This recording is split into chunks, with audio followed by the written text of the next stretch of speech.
So, are you? Hello, Henry，我上个厕所啊。Okay. 哦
，Hi guys, how are you? Good morning, Bruno. Doing good. How are you? Yeah, good afternoon. How are you? I'm good. I'm kind of alone, I guess. Here in the office, it's 8 a.m. and it's fully empty, so it's weird. Hello, Bruno. Anyway. Sorry, Hi, sorry how for are let you? you to wake up so late. No, no So worries, early. no worries. That's fine. That's fine.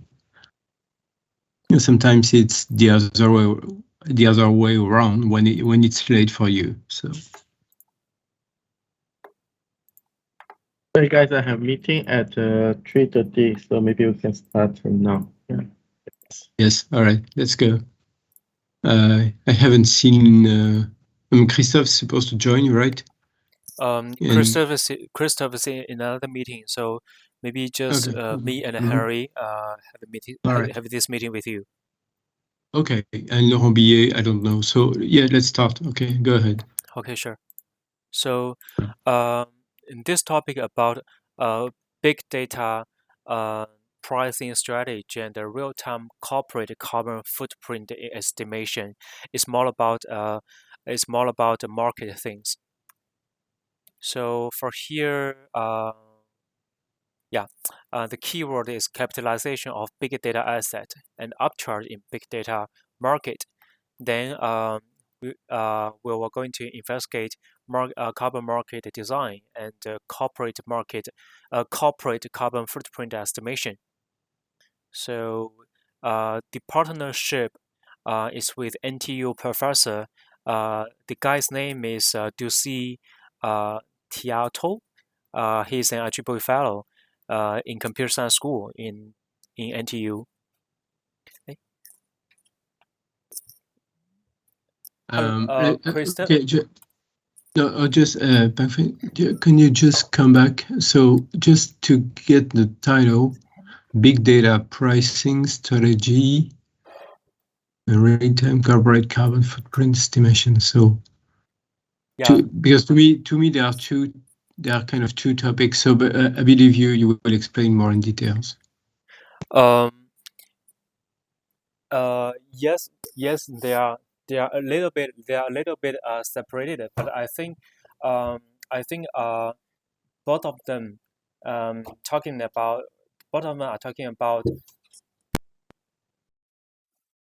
Hello? Hello? Yeah, Pengfeng. Yeah, I think both of them are talking about the upcharge in carbon market or in electricity market. So maybe the methodologies will be the same, but we can investigate into two markets. However, the scientific methodology will be kind of the same. This is why I put two topics here. This is why I combine two topics together.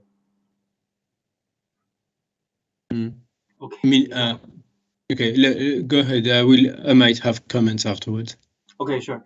So, because for now in Singapore, the government launched a big data platform, exchange sharing platform, and exchange platform, as well as for Singapore exchange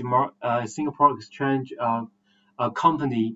The company also launches a kind of things like the carbon credit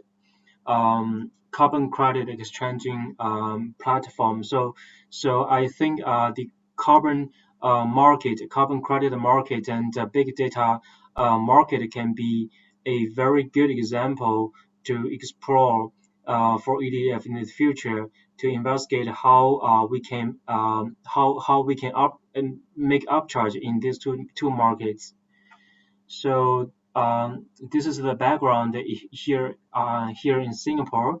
So as you can see here, the first axis one is about a big data. So for now there are quite a few sensors deployed in the industry, and for industrial companies, they have a lot of data collecting in their database. However, for those other companies specifically doing the data analysis, they don't have this kind of data set. So there's a gap, there's a market between the data owner and the data user.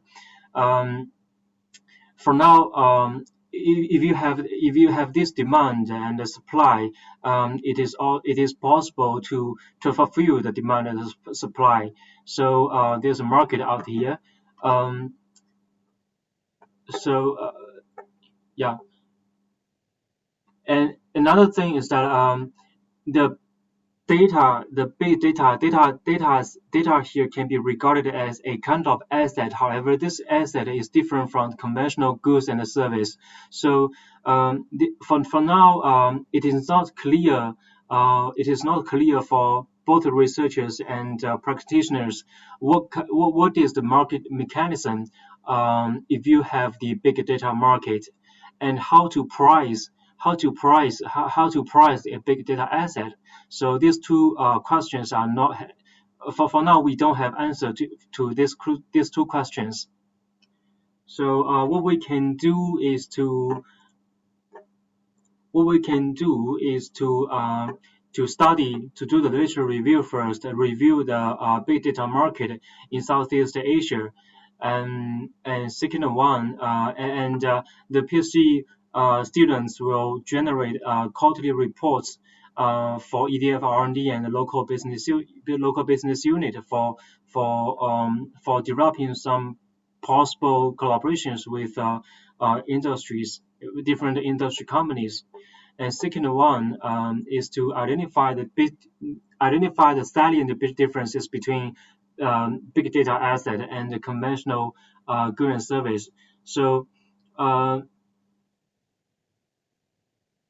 the PhD candidate will perform extensive analytical readings to identify the economic characteristic of big data assets, like big data. The big data assets has the characteristics of zero marginal cost and non-competitive and freshness, which means the newest data has highest value.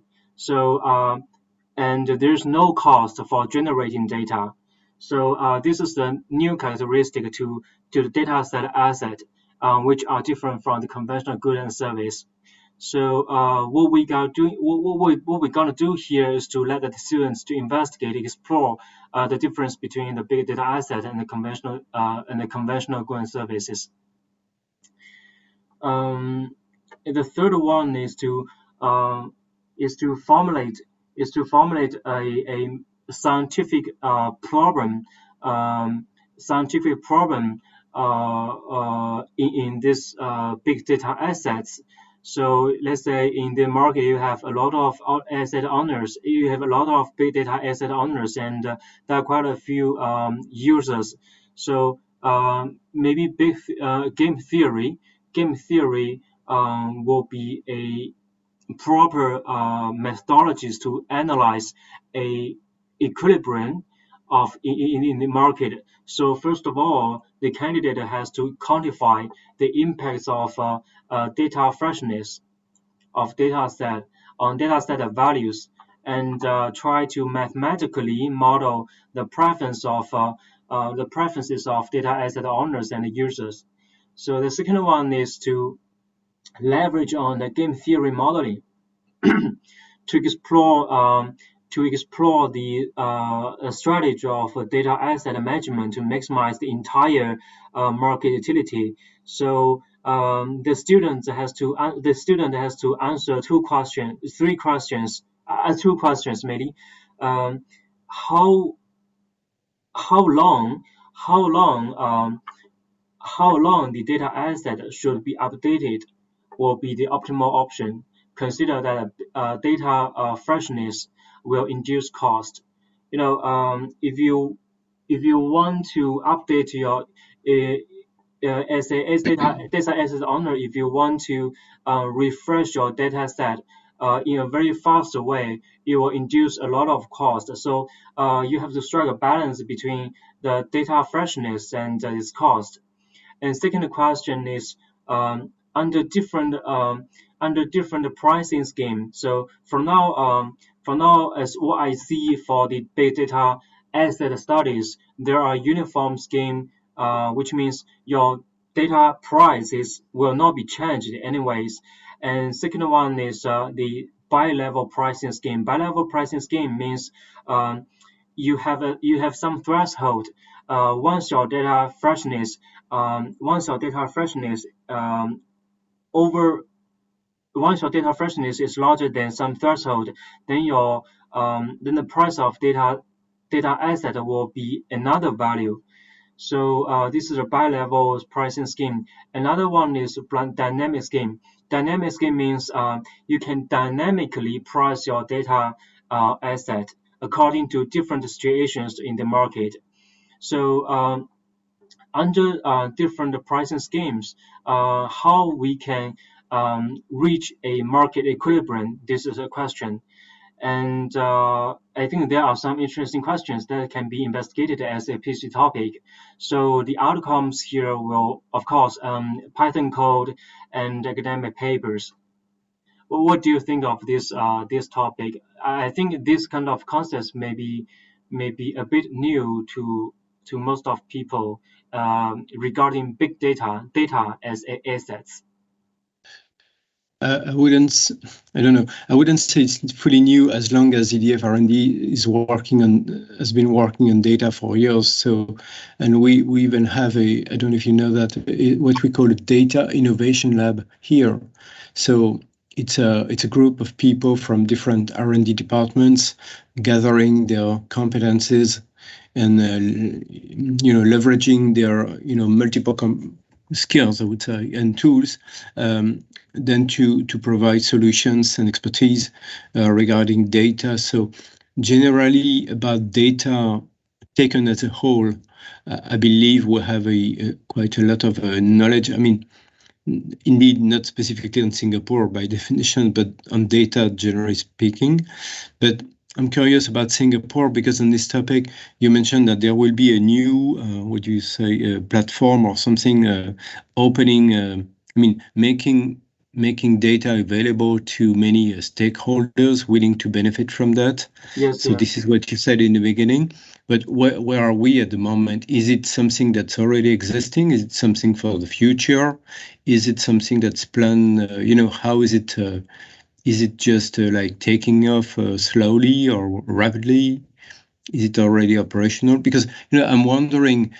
I mean, if we had to go to to go and do a PhD on this topic, there should be indeed an alignment between the PhD topic and this actual Singapore platform on big data.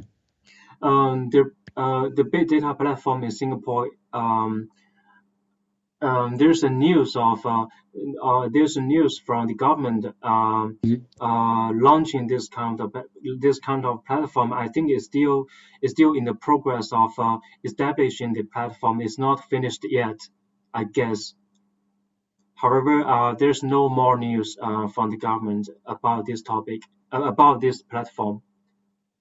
So if we had to if we had to start a PhD in a couple of months, so in that case, what kind of data could we use? I mean, we can start with maybe we don't need that much a lot amount of data. But by the way, when we say big data, I assume that Singapore is opening a data platform about any kind of data. I believe there will be, I don't know, like data about transportation, about people's behavior, about, I don't know, weather, about energy, about security, about, I don't know what kind of data. I mean, that could be kind of an open data platform or something like this at the scale of the state. I mean, the city and the state.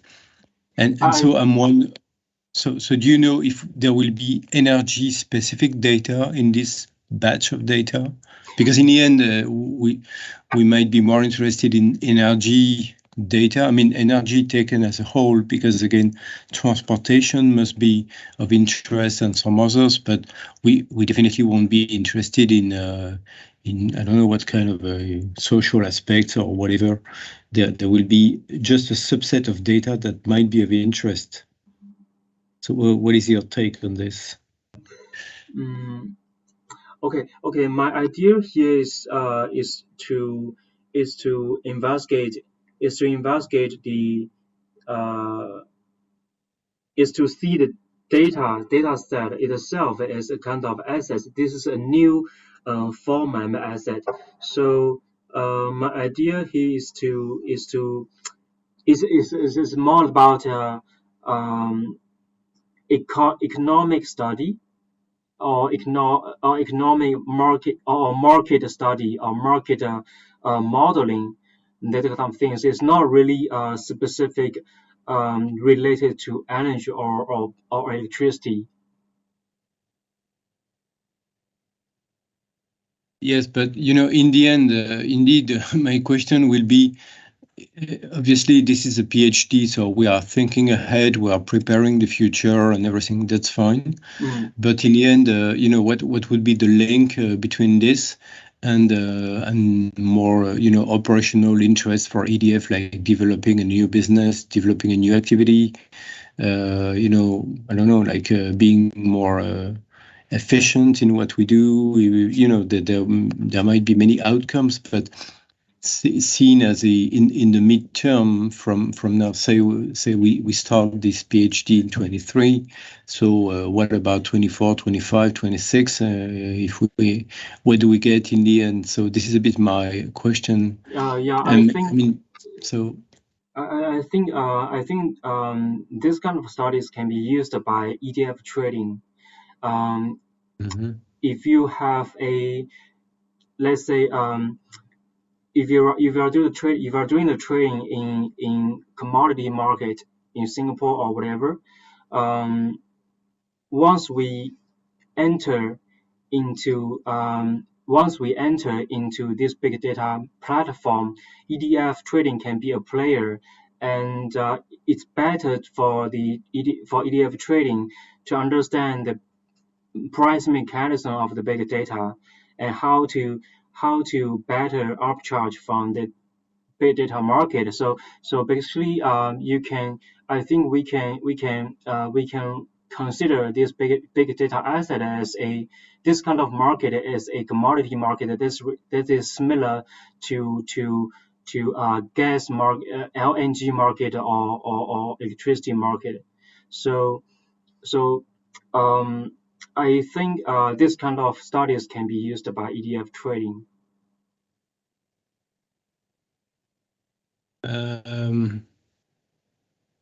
If EDF trading wants to enter into this big data market.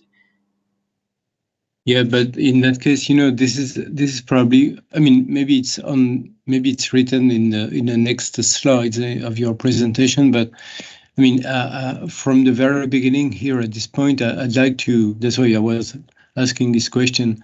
We would like to make sure that in the end we foresee. Who had the scale of EDF? Indeed, EDF is big, and it's more clear when you say EDF trading would be, there would be this activity could be beneficial to EDF trading if they had to do something on Singapore. But on the flip side, I would say, Singapore, it's kind of small. It's a small place. Small. It's big and small at the same time. But you know what I mean. At the scale of what EDF trading is doing, generally speaking, they operate on much bigger markets. So is this data platform Sorry, at the scale of Singapore or at the scale of Singapore plus the market area, Singapore and its worldwide partners. Like, is it possible to track the exchanges between Singapore and Japan and Australia in gas markets and stuff like this? I think we know what doesn't quite match is that EDF trading does not deal in the retail market. To my knowledge, it only works in the wholesale market, and a lot of it's international. So I think this is what you're saying, Bruno, is that for this to work for EDF trading, it would have to involve international wholesale exchanges, right? Is that what you're saying? As long as Pengfeng is saying EDF trading might be interested in the end, I'm trying to figure out what they would be interested for doing what and at what scale. So it's a question of scale. So if it's like open data platform at the scale of the city or city-state of Singapore, right? But what do we do with that? I mean, there is no, to me, really trading activities within Singapore. I mean, inside Singapore. When we speak about trading, it's Okay, I think the intention for Singapore government is to establish this kind of platform is absolutely not only for Singapore. It is for the entire Southeast region, including Australia and maybe Japan. I'm not sure, but definitely I don't think this platform is only for Singapore, because for Singapore itself, the data is not enough, to be honest. And there's no the diversification of data is not very good, to be honest. In Singapore, most of people in most of the scenarios, they only have a business. They have a pretty much business or management data set, but they don't have actual industrial data set. So this kind of platform should be open to the entire Southeast Asia area and also Australia.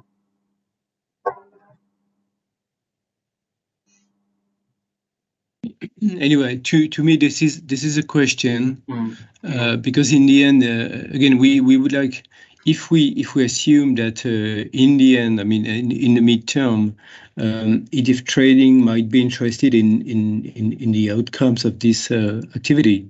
We need to make sure that since the very beginning we are in line with that, and we'll have the data.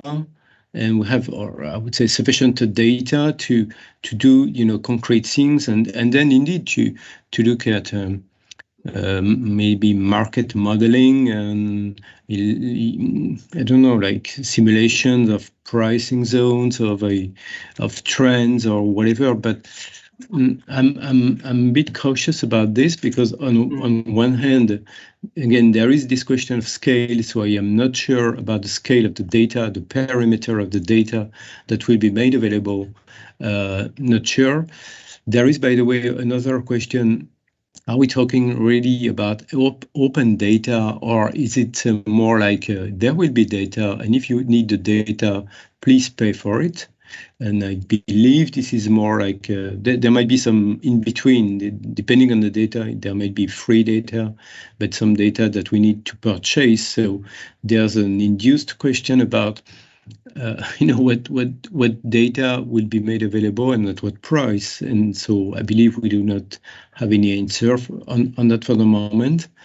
And so these are, to me, kind of very important questions to be evaluated up front. Because I wouldn't like, to jump in a PhD like this saying, okay, we have the idea and everything, but practically speaking, say in 6 months, in 1 year, if for some reason we cannot get access to the data, if the data set is not sufficient in terms of scale, size, and density, so what do we do? So that's why I'm a bit I'm asking questions about this topic. I don't know, but anyway, I'm discovering it. So if you are convinced that there will be ways to get access to this data that would be fully available, and that's kind of in line with the PhD timeline, means that starting in a few months and doing that for a couple of years, if there is a good alignment and a good open possibilities on the data platform, maybe yes, but and by the way, maybe a final comment on this topic is that EDF trading, this is not the entity that EDF R&D is really connected with. I mean, just a few people at EDF R&D, I would say, are connected with EDF trading, specifically in Osiris department. They are working on market risk and things like this. But I don't know myself really what they do. I believe that we R&D provide tools and tools and solutions for EDF trading when they operate on the markets. Tools to limit their risk and to do risk hedging strategies and stuff like this. I have really no idea, no detailed idea at least, and that would be good to connect with the right people here to get a better sense of what we do, and then to make sure that the Indian will have. Sorry, Bruno. Sorry, I have to leave for another meeting. Okay, yeah. Sorry, What's your opinion, Henry? Just in a few words. Thank you. What's your opinion, Henry? Sorry? What's your opinion, just in a few words? I haven't really thought about it because I am also busy with other things. Sorry for that. I have to leave for another meeting, 3:30. Yeah. But later we can discuss again, I guess. Yeah? Okay. Yeah, and thanks. So maybe, okay, thanks, Henry. So maybe we should take some time to think about this, Bruno. I'm discovering it as well, so I didn't know this subject. I mean, you could ask Edouard, because he's probably the one who knows indeed he knows well Osiris, and he might have some elements on the way to connect to what you are planning, and ultimately EDF trading. I believe he has even some kind of personal contacts at EDF trading, so there might be a way to connect that. Okay, we'll speak to Edouard about this. Yeah, I would say so. Okay, thank you. No, there's another one. There are two axes. There's axis 2 is about carbon market and a carbon footprint estimation. So similar to the big data assets market. For the carbon market, I still have three deliverables. First one is about So is this the same PhD or another PhD? the same PhD topic, but we can have two access. Within one candidate. Yeah, within one candidate. Okay. The candidate can choose which one is suitable for him or her. Okay, one or the other, not both. Just for just one. Yeah. So because the mechanism outside the market will be similar, so we can apply the similar methodologies to different applications. So what we are talking about here is two applications: the carbon market and big data market. So the second one is about the carbon market, and there's a very there's growing capacity of carbon market in Southeast Asia, and I think it is also the same in global context. So I think the first two deliverables were more about electricity, similar about electricity market, which are carbon credit market design and carbon credit market simulation. So for the design part, the PhD candidate has to do the modeling to.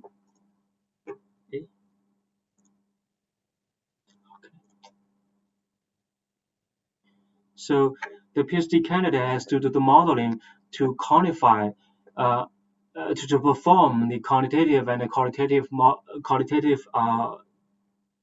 modeling and develop assessment framework for different risks, such as market risk. In Southeast Asia, there are different countries, and market regulations will be different. So the market risk can be studied and investigated in this market design process. And of course, regulation risk and geopolitical risk and credit risk, tail risk. So basically, this is a kind of market review as a basic fundamental work before starting an actual scientific problem investigation. And this is market design. And second one is about carbon market simulation. So as understood from one of our intern in our office, she's using AI based method and algorithms to predict the market price, electricity market price. And I think when I discussed this with Henry, he suggests me to do the similar thing in carbon market, so we can leverage on a data-driven based method to simulate the market to predict the price of the carbon credit and to assess the profitability of new carbon credit project, or evaluate the different trading strategies like buying and selling carbon credit. So this will be a bit similar to the electricity market as it is done in OSLIS. So the third one is that for European countries and developed countries, they are going to implement a carbon tax for when they import some products from the developing country. So what we can do here, but the existing method to estimate the carbon footprint for a company is annual based, is yearly based. So the graduation, the time resolution will be a little bit long. What I'm going to propose here is to how we can estimate the carbon footprint, carbon emission of a company in a real time by using non-intrusive data monitor. In power system or in modern smart grid, there are techniques called non-intrusive load monitoring, and we can leverage on that technique to develop some algorithm or methodologies to estimate the carbon emission in a indirect way. in a direct way. Yeah. And next one is and there's another method to estimate corporate carbon footprint is indirect way, which is to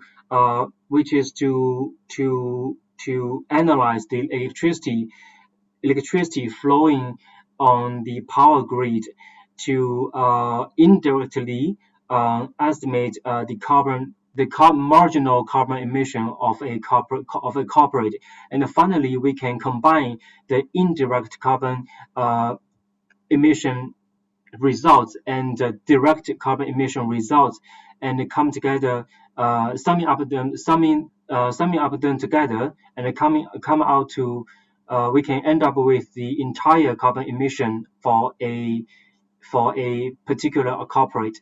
This is what I call real time or efficient real time estimation for corporate carbon footprint estimation. Okay. So I would say this topic is more, it's more clear to me, I would say, than the previous one. So I would say this is definitely an important topic, as long as a deep understanding of the carbon market is important.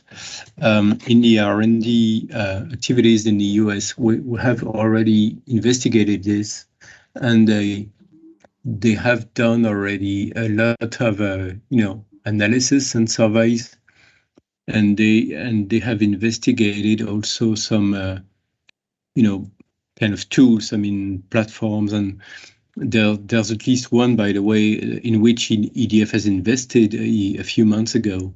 It is called Persephone. I don't know if you're familiar with it. Persephone. I put it. Corporate funding. Persephone. I'm trying to put it in the conversation. I guess it's the right spelling. I'll check. And so the thing is that on one side, yes, it's a good topic. On the other side, we have already done quite a lot also on this topic. So if we had to go for this topic, we'll have to find a specific angle, something that we haven't done. Indeed, the local consideration is important, which is the Southeast Asia area, but fundamentally, in terms of, I would say, methodology, a global approach, tools and data that we need to get, and the way to do because in the end, there's a question of reporting about carbon emissions. By the way, there are sectors, there's sector 1, sector 2, sector 3, and generally, so it's already quite organized, even though it's blooming everywhere. So there are many places in the world where we people or companies, and big and small, they develop ways to measure or to track the emissions and to report the emissions in one way or another. It seems to me that it's definitely not aligned in terms of the way we do this reporting. By the way, there is a high standardization contents in this. Because, in the end, if you measure things in one way in Asia, if you measure the same things in another way in Europe, and in another way again in the US, in the end, you cannot compare anything, because it's just like you compare 3 things, but they haven't been elaborated on the same basis. So in the end, there is some possible alignment of the methods, and so again, these sectors 1, 2, 3, there are definitions, so which is already a good start, and afterwards it's more complicated. So how do you measure? What do you measure, and so on? So it seems to me that this could be a good topic. In any case, EDF is facing this because emissions tracking and carbon markets, generally speaking.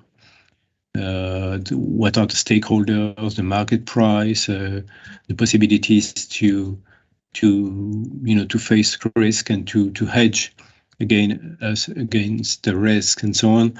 So this is quite interesting. I have a question, Bruno. This Persephone, is that on the US side? Is that the R&D in the US? It's yeah, I mean it's actually a US company. At the beginning, I forgot where they're from. They're not from California, but so this is the link. Okay, so it's US. Well, we invested in this company. It's a US company that was I would say kind of detected by our colleagues in the US R&D center. So I forgot exactly when and where and how, but say roughly speaking, a year ago, something like this. Paul Breslow was really involved in this, and Osama Idris. Osama is the innovation. I mean, the VC, like the VC innovation / investment guy at EDF R&D in the US. So Osama has been deeply involved in this, and then they introduced this Persephone company to IPP. That's the new name of the EDF entity at EDF. And eventually they decided to get in to contact this company, and then then there was an analysis, and in the end we decided to invest in it. I forgot how many, a couple of million euros, I believe, in this company. But it seems to me that they operate on the US market, at least at the beginning. But that kind of company can grow extremely fast, so that would be good to inquire. The best way would be also to really on this specific topic of carbon markets, that would be good to connect with the R&D center in the US. Yeah, so because on Friday morning I have a call with the US center. Okay. So I can with who? With Quentin something, I forget his family name. Quentin Morel. Quentin Morel, but he's not the one guy involved in this. I mean, not directly, but it doesn't matter. Anyway, I'll ask him about it. Okay, you can ask him. Yeah, some information, because if Persephone is part of the EDF group now, they could be a client, or we could work for them or with them. No. No, that's the difference. They are not part of EDF group. We've just invested in this company. We've taken some shares, but minority shares. So this is definitely not a subsidiary or something like this. So it's just a financial strategy. It is. It's not an industrial strategy. Okay. So it is, and it's indeed because it's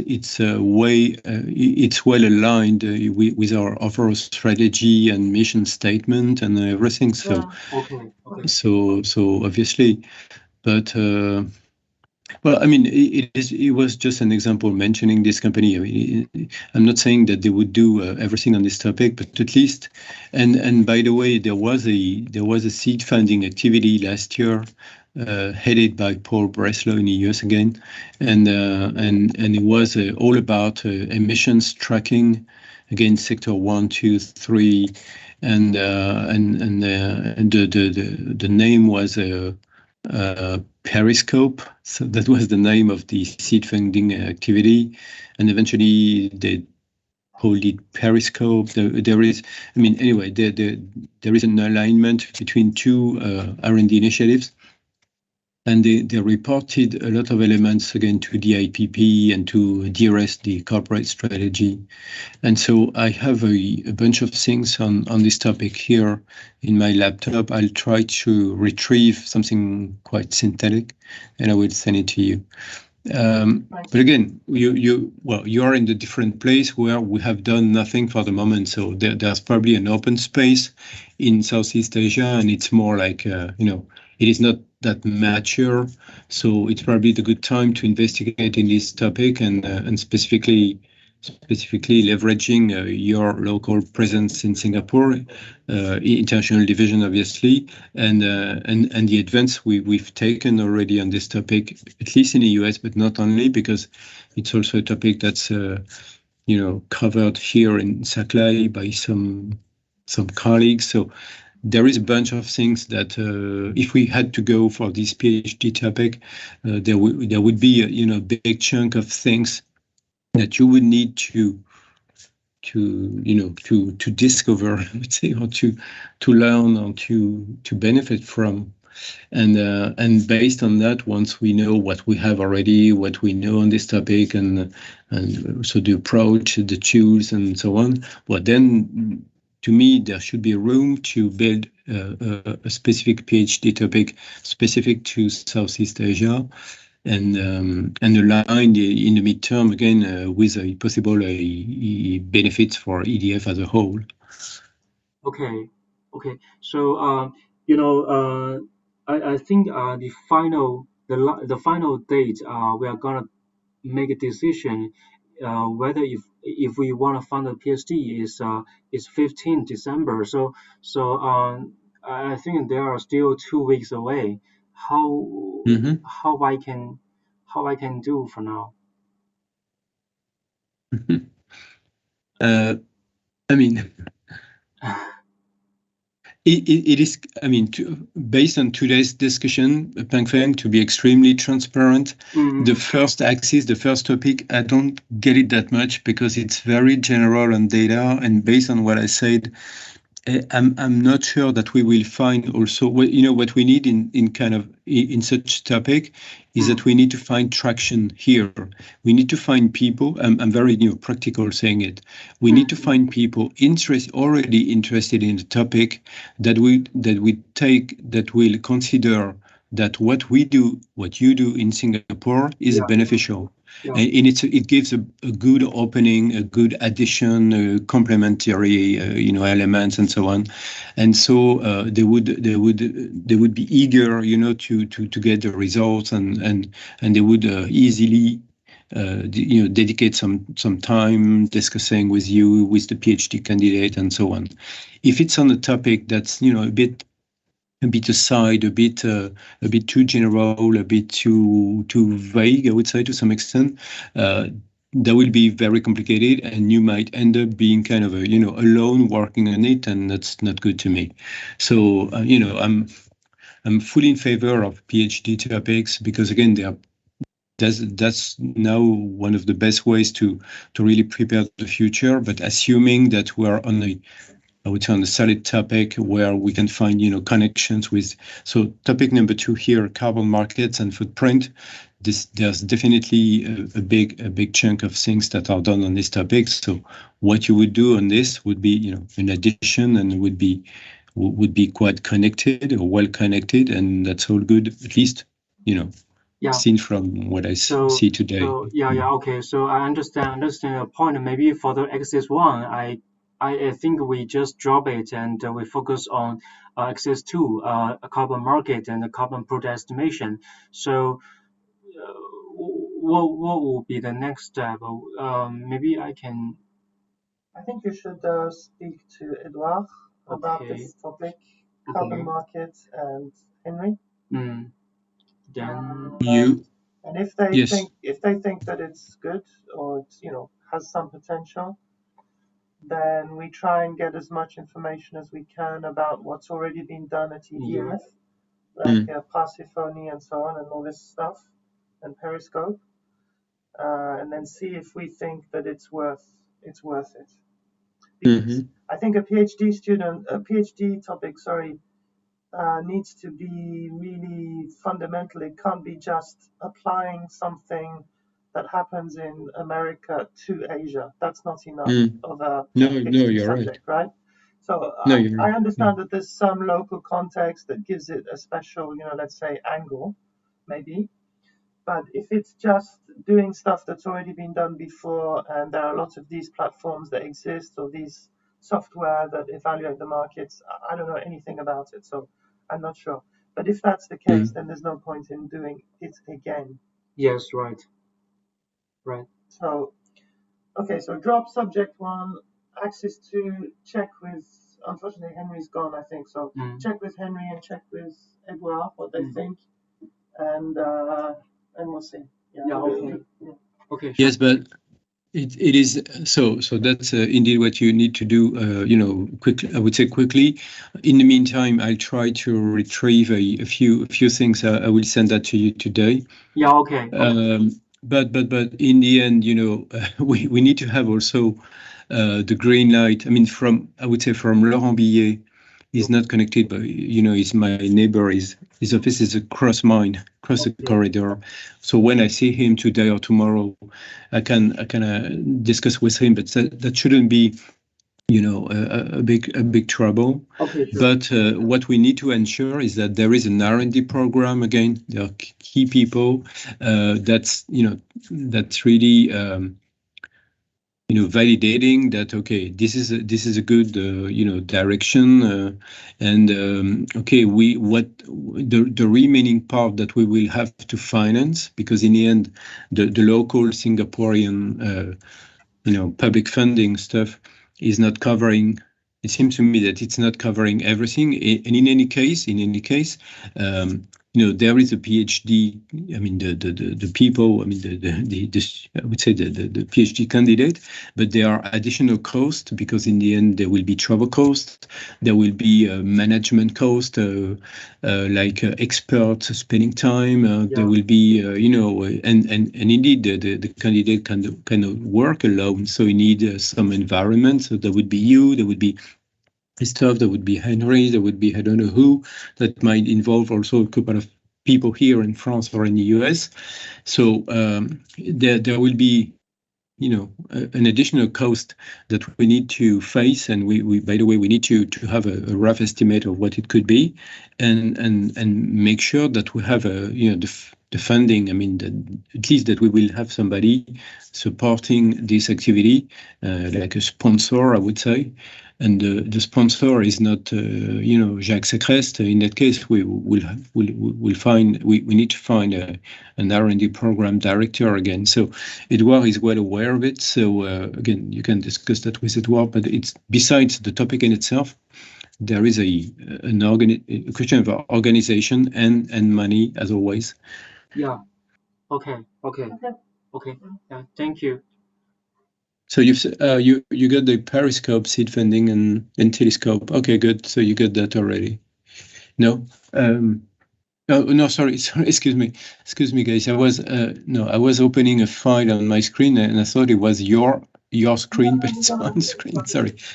So anyway, no. Good news. I got a 58 slide deck. Wow. Quite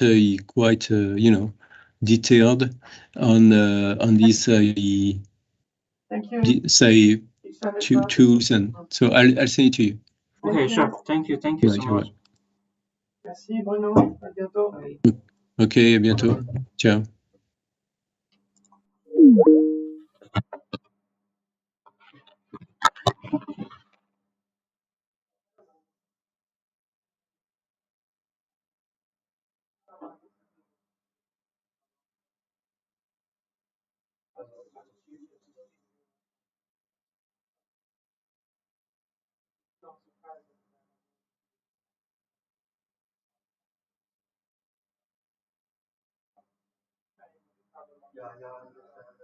So if you don't have a handle, if you say, okay, I want to do that, but maybe some people or if you have having just a focus on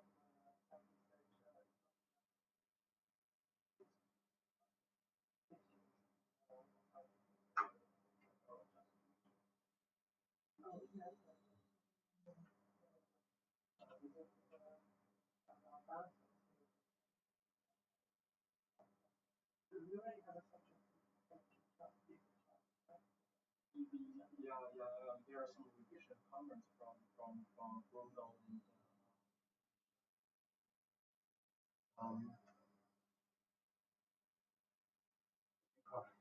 I can't remember the name. I'm still revising. Well, of course, we compile the PC budget according to PC topic, PC budget, including management fee, conference fee, So I've already a new version of it. I don't know.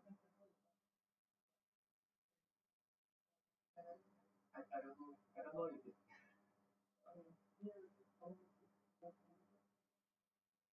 Oh, I just finished yesterday. I haven't shown the results.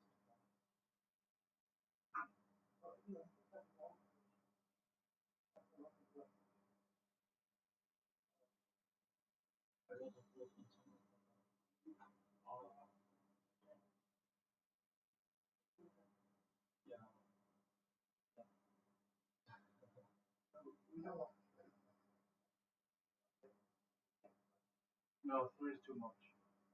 Three is too much.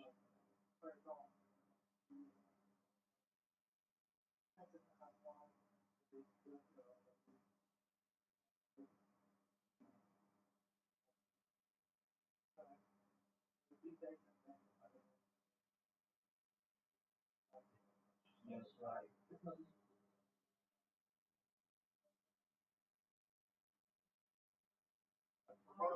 The first one is because I see from online there are quite a few doing such kind of research. So to my point of view, it's a bit new, but maybe it's not really related to the business application in India. That's why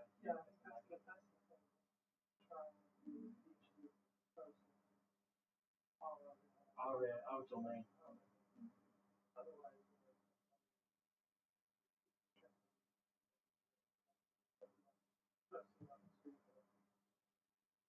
Yeah.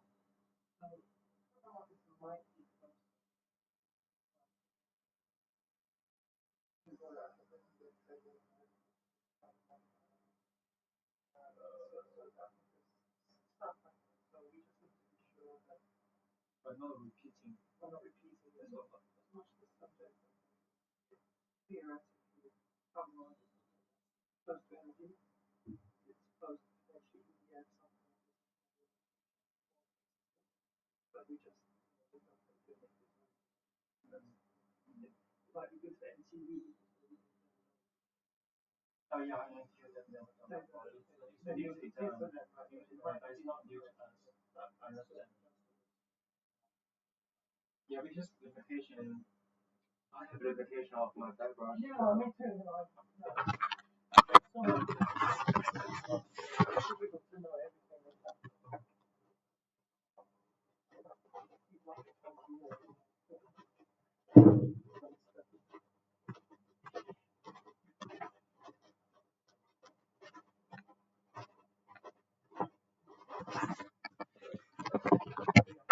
Leave the meeting because I have another meeting and they are waiting for me.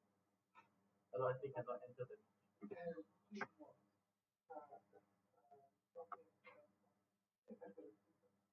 EDB and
Indian trading maybe does.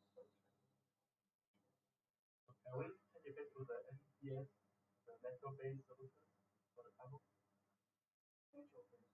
Yes, because it's maybe a bit different. We can take here because it's a lot of storage, etc. Similar to my Tifani idea, maybe you can just say run the like the kind of set up the kind of trading platform, but instead of just trading between two different, I mean, just trading between the trading between two. No. Instead of trading between the two like the bad guy, so bad guy is one, both are emitters, but the one is saving a bit, the other is it's like more, you know. Now we can say is that we can set up a trading between the NCS and the users. So the conclusion was that when someone talks to you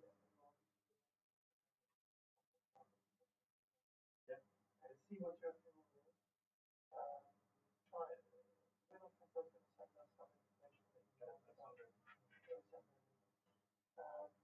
and then decide if the subject is interesting or not. Or whether to change the subject.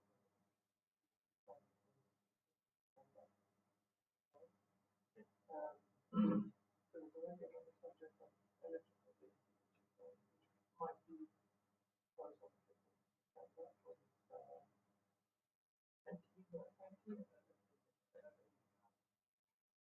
anti so we don't, there's no point in having too many things. So it's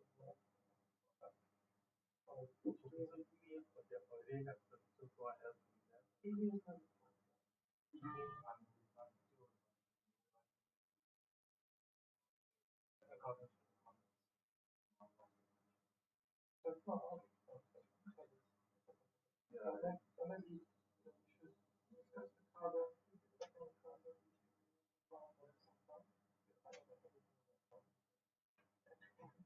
and then see between the two subjects, do we really want to do it? And then so then decide which one we want to question.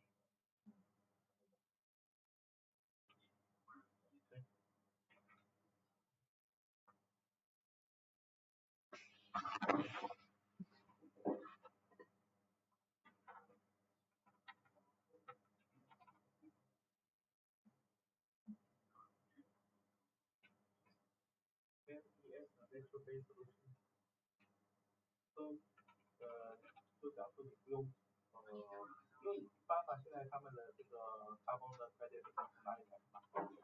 是从政府那边来的，因为他说比如说我这边有一些税务一些 carbon credit。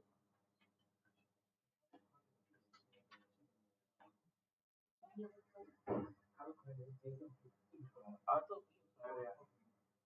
所以你现在讲说哦，不要收紧，我要塑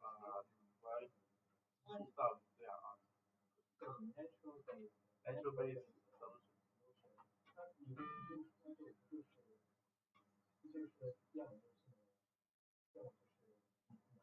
新能源没有的，新能源没有carbon credit，新能源跟carbon credit没有关系。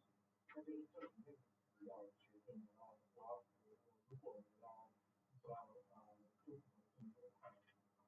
我要烧这么多人，所以我先把这么多人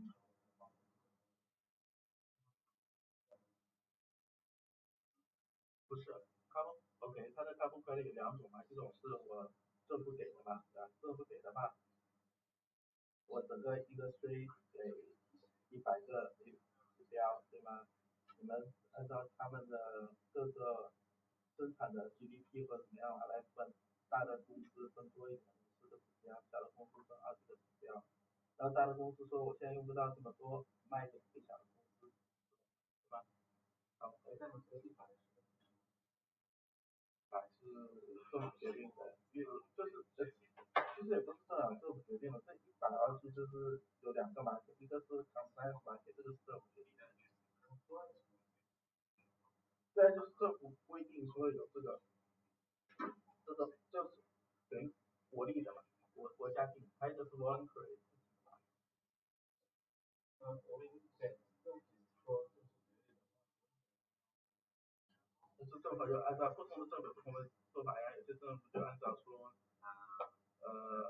GDP 来分了，重要税或者是重要税，有的发电产能多一点，像煤的话就多一点，咱们可以运产就也就是靠近大户。啊，对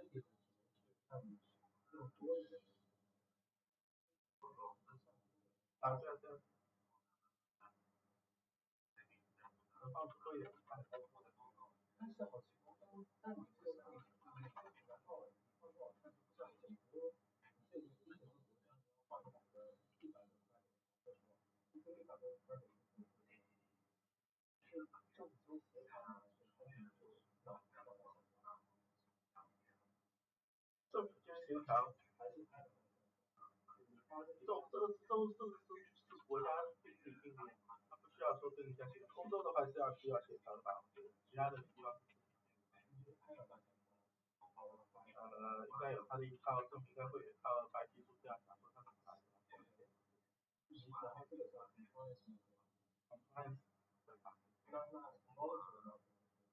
完全主要是自己搞的。就想说我现在是比如说我现在有个发电厂，原来今年是50个给你选，今年到现在50个给你选，今年到30个给你选，那我30个给你相信就相信，不相信来看。不是来由现第三方机构来看对吧？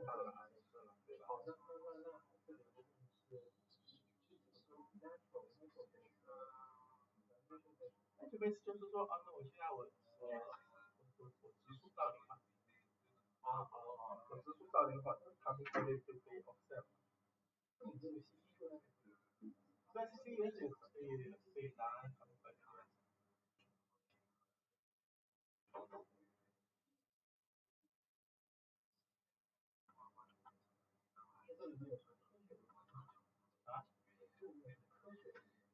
科学问题。